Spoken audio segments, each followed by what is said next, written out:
GT Turbo. Go on, mate, that's the spirit. Now I gotta ride or die.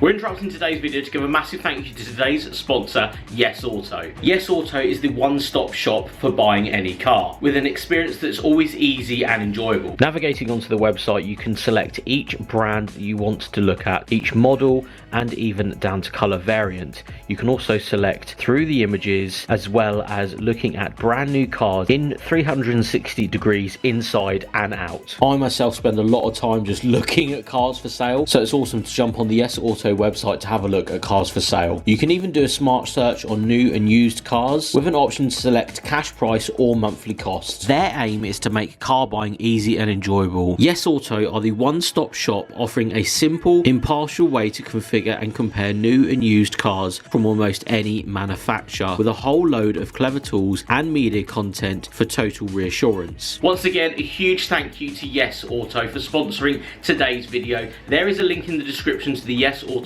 website. Thank you so much again to Yes Auto for sponsoring today's video, but let's get back to the action.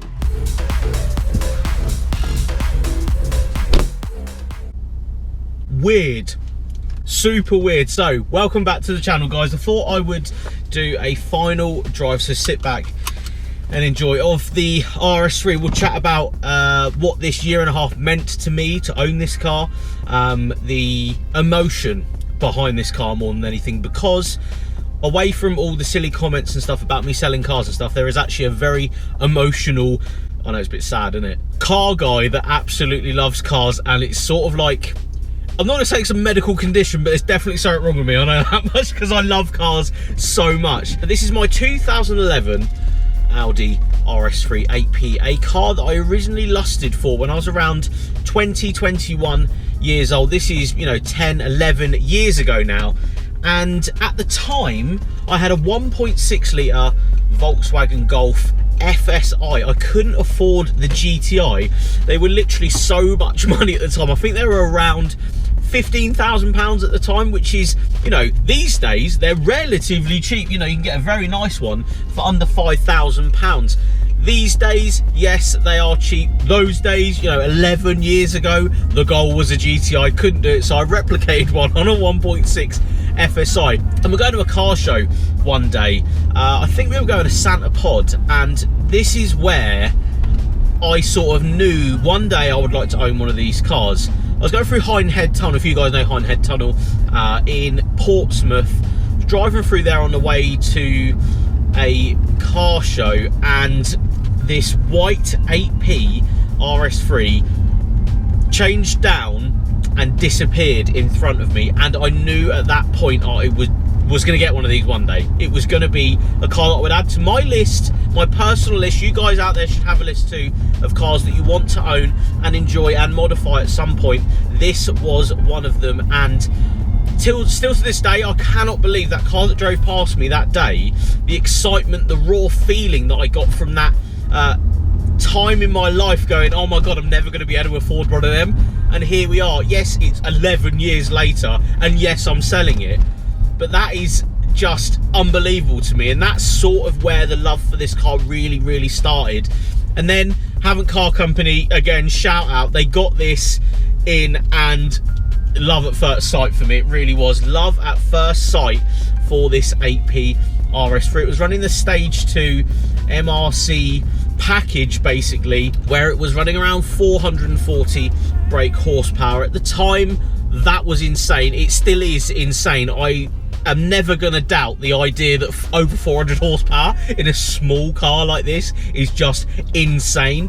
But the guys at 80 Motorsport, they were like, nah mate, we could do better on this. We could hybrid turbo, we could do some development on this car. So 80 Motorsport came in, and you guys, you know, if you've watched the channel, will remember those guys came in and said, do you know what, we did some development stuff with your X6, let's do a development hybrid turbo for your 8P RS3. And at the time I was just like, mate, this is my goal car. At 340 you know, standard power, that was the goal. To own it at 440 is still like, what the hell?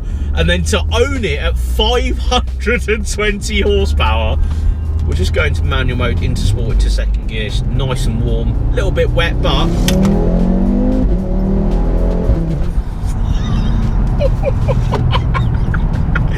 that never ever gets old. I drive cars all the time, powerful cars, this and that. Nothing equates to a quattro powered fast small car. Like, it is just unbelievable, the pace and the craziness of this car. But anyway, this isn't a performance review or anything. We've done one of those on the channel on this car. This is my last impression of this car. Not gonna get emotional.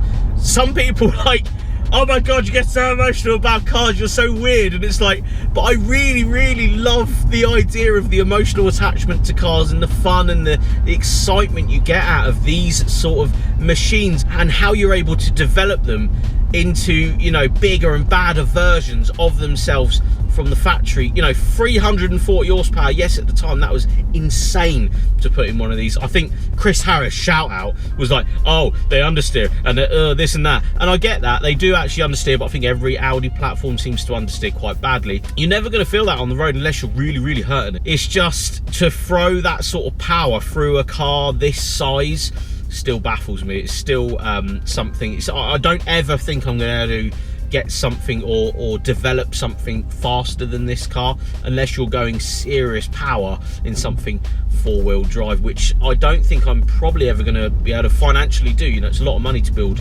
and forge a big boy car like that.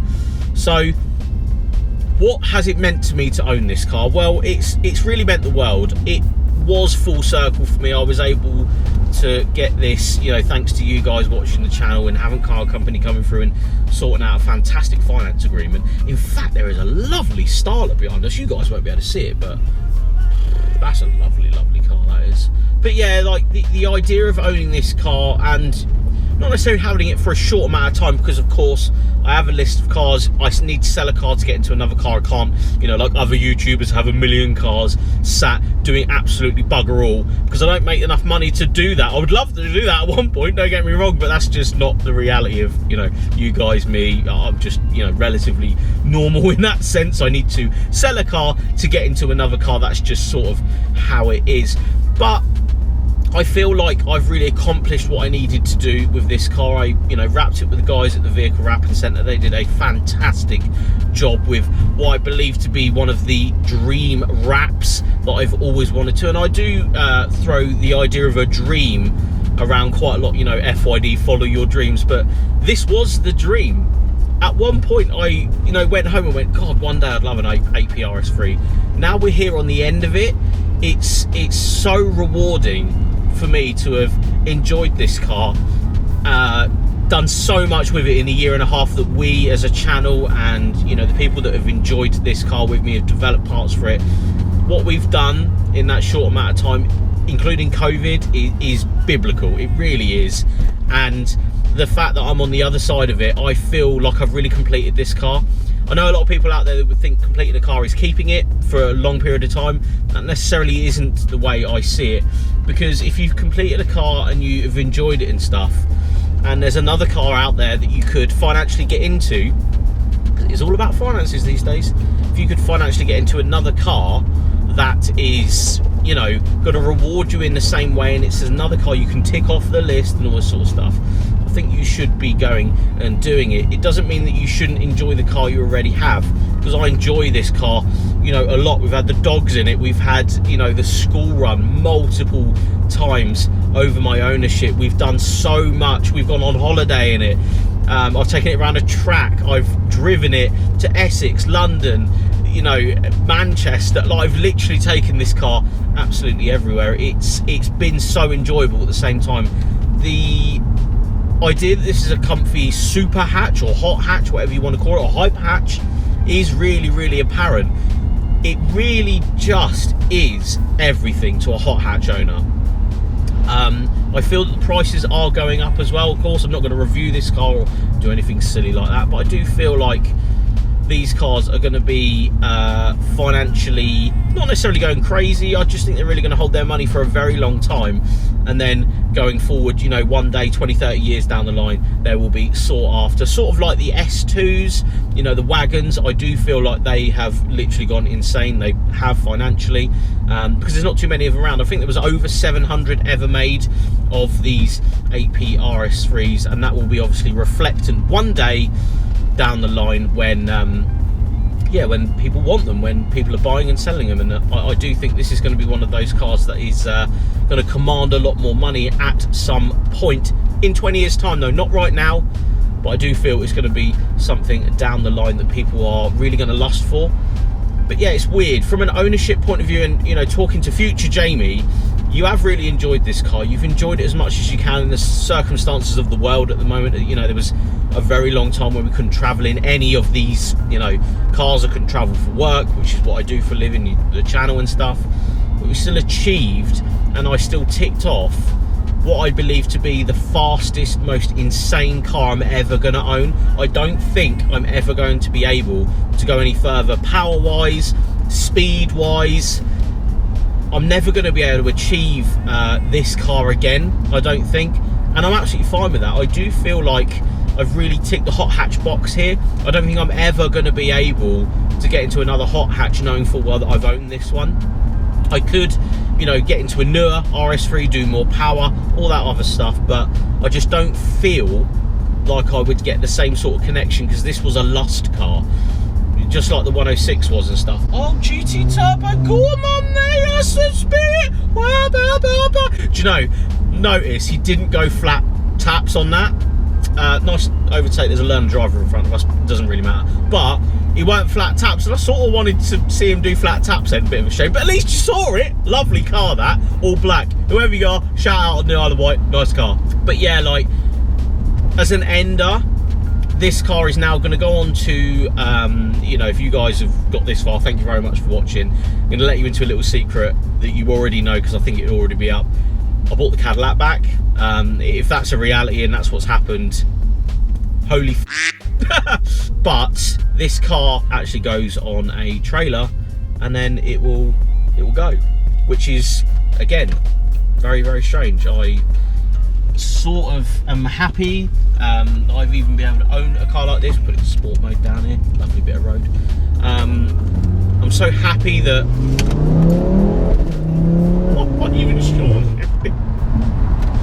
even short shifting, it's just, yeah, wow.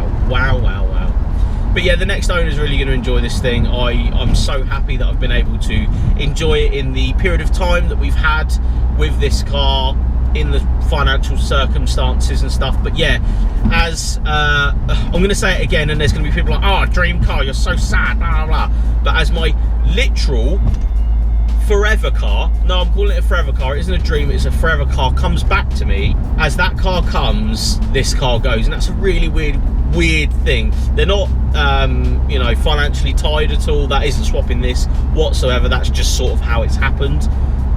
So yeah, really exciting for 2021. There's a lot going on. Again, I'll tell you guys about it when it sort of happens.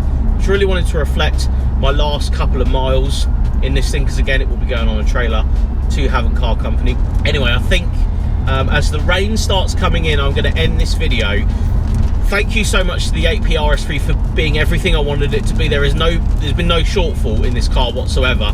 Yes, COVID destroyed pretty much most of the things we wanted to do to this. We should have gone on a car rally to Europe, another car rally to Europe. We should have done some more track days in it, but that's sort of just the way life is at the moment.